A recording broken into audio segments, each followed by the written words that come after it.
So இதுக்கு பேர் தான் பெக் போர்டு.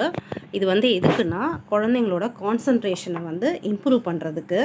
ஸோ இது வந்து எல்லா காயின்ஸையும் எடுத்து நம்ம இந்த இதில் ஹோலில் வந்து வச்சிடணும், இந்த பாக்ஸில் வச்சிடணும்.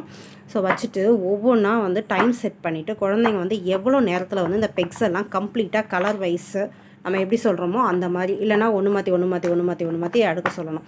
ஸோ கான்சன்ட்ரேஷன் வந்து எவ்வளோ தூரம் இம்ப்ரூவ் பண்ண முடியுமோ இதை வச்சு நல்லா இம்ப்ரூவ் பண்ண முடியும் குழந்தைங்களோட கான்சன்ட்ரேஷனை. ஸோ இப்போ பார்த்திங்கன்னா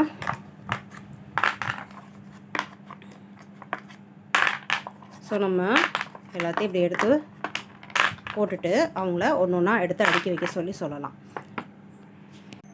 ஸோ இங்கே பாருங்கள், இந்த மாதிரி பெக்ஸ் எல்லாம் எடுத்து தனியாக போட்டுருங்க. இதில் வந்து ஒரு கையை வச்சு நீங்கள் இப்படி எடுத்து மார்க் பண்ண சொல்லி ஒரு இதாக எடுத்து பண்ணலாம். இல்லைனா 2 பெக்ஸாக எடுத்து அடுக்கி வச்சு எவ்வளோக்கெவ்வளோ ஃபாஸ்ட்டாக பண்ணுறாங்கன்னு வந்து கான்சன்ட்ரேஷன், அப்புறம் வந்து மெமரி பவர்